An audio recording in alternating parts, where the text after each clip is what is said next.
Bom, pessoal, bom dia, boa tarde, tudo bem com vocês? Espero que sim. Hoje estamos aí com mais uma aulinha de Química nas primeiras séries.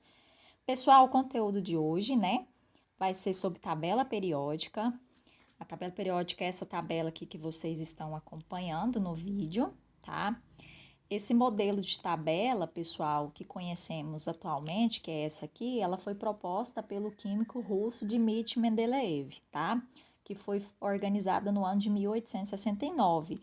A finalidade, pessoal, fundamental de criar uma tabela era para facilitar a classificação, a organização, o agrupamento dos elementos químicos conforme suas propriedades. Quando você vai numa biblioteca, não está organizado de acordo com o autor, né, de acordo com as obras, né, numeração.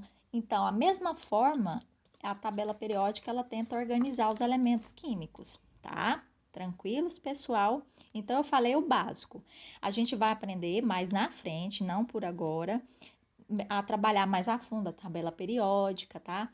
Inicialmente, eu vou mostrar para vocês como que distribuição eletrônica tem a ver com tabela periódica, que a gente estudou, né, a semana passada. Terminamos, na verdade, o estudo da distribuição eletrônica. E o que tem a ver, o que foi importante em estudar a distribuição eletrônica para a gente chegar à tabela periódica? Pessoal, a tabela, né, ela tem todos os elementos químicos já conhecidos, né, atualmente e foram organizados nessa tabelinha aqui. Os nomes, pessoal, eles foram batizados conforme a pessoa que descobriu, que foi, batizou muitas vezes com o seu nome, ou então conforme o símbolo, né? No caso, a inicial do nome do elemento. Por exemplo, o cálcio é Ca. O potássio é K por quê? Mas não começa com K, professora, porque na época que foram organizadas, a maioria, né, dos símbolos são de origens gregas, né? Ou do latim, tá bom? Por isso que às vezes não bate muito, tá? Tranquilos? Pessoal, a tabela periódica, ela possui 7 linhas horizontais de acordo com a... Lembram lá da distribuição eletrônica? Tinha 7 camadas eletrônicas. A tabela ela é formada por 7 também, ó. Só que são chamadas de períodos. Períodos, pessoal, são essas linhas horizontais, certinho? Cada linha horizontal é um período. Então, ao todo, a tabela tem 7 períodos, tá? E famílias ou grupos são as linhas verticais. Então, ao todo, pessoal, ó, são 18 famílias, tá? Olha aqui para vocês verificar. São 18 famílias. Ou grupos, que são chamados de famílias ou grupos, tá? Pessoal, tem os elementos representativos, que eu chamo de A, tá? Quando você vê assim, ó, A são os elementos representativos. Ó, tem o B, que depois eu vou falar para eles, que são chamados elementos de transição. Ó, os A são chamados representativos e B de transição. E é isso que vocês têm que saber. Tá vendo a distribuição eletrônica aqui, que já fornece todos os dados aqui. Aí, pessoal, mais na frente eu vou fazer um vídeo completo sobre tabela periódica. Agora eu preciso que vocês, nesse momento, façam associação da distribuição eletrônica com tabela periódica. Por exemplo, se eu fornecer, né, um exercício tipo assim, um elemento químico que possui configuração, né? Deixa eu organizar aqui meu vídeo aqui, peraí. Aí. Porque ficou um pouco embaçado, pessoal. Aí. Configuração eletrônica, ele já forneceu aqui dia distribuído, né?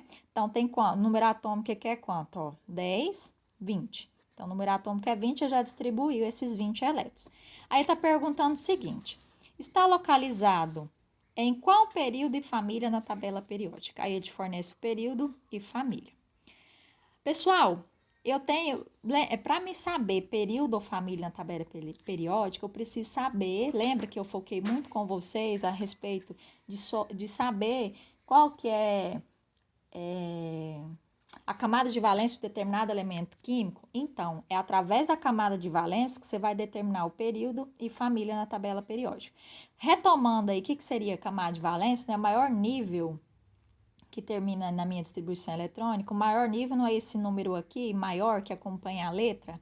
Então, a minha camada de valência, então, nesse caso aqui, desse elemento aqui, é 4s2.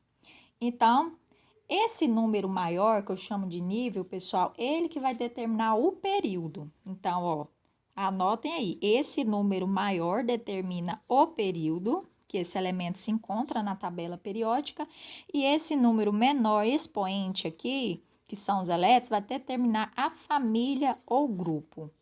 E esse subnível aqui, que é essa letrinha, vai determinar se ele vai ser representativo ou, no caso, elemento de transição, tá bom? Certinho? Então, vamos lá. Então, a camada de valência é o maior nível, então, o elemento em questão parou no nível 4. Então, quer dizer que ele é o quarto período. Então, vamos olhar as alternativas aqui. Qual que se indica 4? Esse, né? A C e D. Então, a gente já descarta essas duas primeiras aqui. Então, esse elemento está localizado no quarto período. Qual que é a família desse elemento? Ele se encontra na família 2, tá? Da tabela periódica. Então, eu já descartei a letra C. Então, ele está localizado no quarto período na família 2A. Por que 2A? Pessoal, se na minha distribuição eu terminar com S e P, anotem aí que isso é regra. Ele é representativo, tá? Se ele terminou em D e F, tá?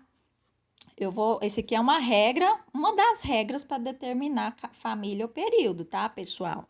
Porque muitas vezes pode, igual aqui terminou em S, mas às vezes você lembra que pode terminar em D ou F, aí é de transição interna ou externa, tá? São os elementos de transição. Então, nesse caso aqui, a resposta é a letra D. Aí agora eu vou mostrar para vocês lá na tabela periódica onde esse elemento está localizado, pessoal. Lá na tabela. Então, se ele está localizado no quarto período, ó, como que eu vou olhar? Período não são as linhas horizontais, então ele está localizado aqui, ó, no quarto período. E qual a família? Não é família 2A? Então, a família 2A aqui, ó, quarto período, família 2A. Então, qual que é o nome desse elemento químico? Cálcio. Ó, o número atômico dele 20. Não é bem legal, pessoal? Através da distribuição eletrônica, você consegue determinar a localização do elemento químico na tabela periódica. Muito tranquilo. Os exercícios, basicamente, são que eu forneci para vocês, é sobre isso aqui. Bem fácil, você acompanhar aí bem, né? O vídeo, prestar atenção, anotar as regrinhas, tá? Porque vocês vão precisar dessas regrinhas para fazer os exercícios, tá bom? Vamos aí para o próximo aqui, ó, exercício. Através da distribuição eletrônica, é possível definir se o elemento químico, né, é uma metal de transição ou representativo? Sim, como eu falei, se ele terminou em S ou P, ele é representativo, da família A, representativo. Representativo, deixa eu colocar aqui, representativo. A. Se for de transição, ele é da família B, tá? Pessoal, porque a tabela D e F, ele é de transição. No caso, ele pode ser de transição interna